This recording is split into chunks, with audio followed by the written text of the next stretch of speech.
Hey YouTube, it's Katrina. Welcome to day 59 of the orbit. It's really hot in here, so if I'm like doing this video, you know why. Today I'm going to review for you William Faulkner's As I Lay Dying, and this is what the back says. As I Lay Dying is Faulkner's harrowing account of the Bundren family's odyssey across the Mississippi countryside to bury Addie, their wife and mother.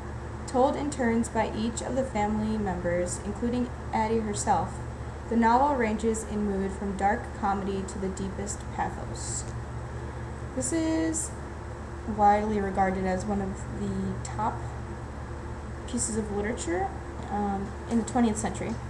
It's a fictional story, and the title is, this is so weird because I was wondering where the title came from, so I just looked it up. And the title comes from the Odyssey by Homer, his 6th book. When asked the source of his title, Faulkner would sometimes quote from memory the speech of Agamemnon to Odysseus, so it wasn't Odysseus, in the Odyssey, Book 6. As I lay dying, the woman with the dog's eyes would not close my eyes for me as I descended into Hades. And it's weird because they actually use the word Odyssey on the back, so I can never get away from this book. Anyways, extremely symbolic story. There's so many layers to it. The story is basically about the family, and Addie, she dies. She dies early in the book, so it's not really like I'm ruining anything.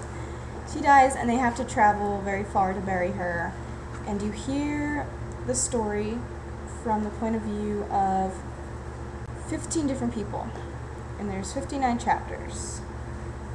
And the main characters of the book are Addie, her husband's name, who's Ann's, and then her children are Cash, Darrell, Jewel, Dewey, who's a girl, and Vardaman. And even their names are symbolic.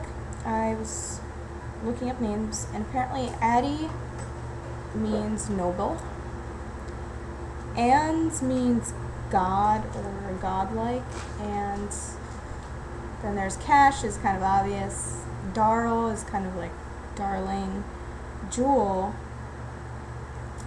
Dewey is, what would you say Dewey is? Kind of like life sustaining? Dewey.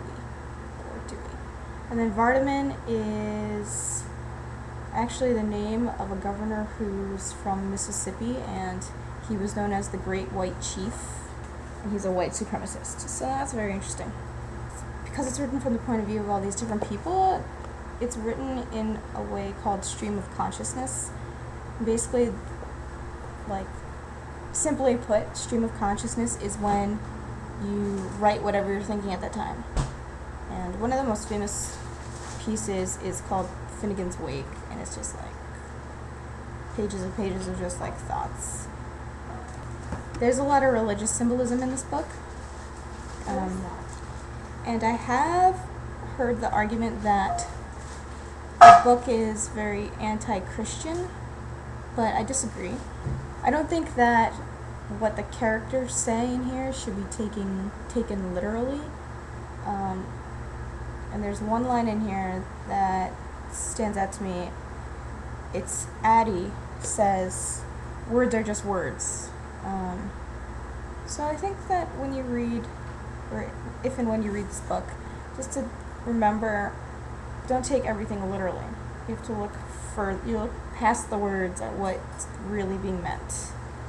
Some other major themes in this book include having children and death, of course. There's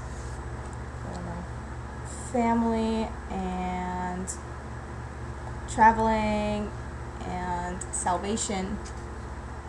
Lots of different things. Oh, this is an interesting piece of information. Faulkner wrote this book in 6 weeks. While he was working in the factory. He just, hammered out this book. Not even imagine. It came out in 1930. William Faulkner also won the Nobel Prize for Literature. Oh, this is another fun fact. As I Lay Dying, the metal band, rock band or whatever it is, actually got their name from this book. So if you've heard of the Grammy-nominated band, As I Lay Dying, it's from this piece. That's pretty much it. I will see you tomorrow on day 60.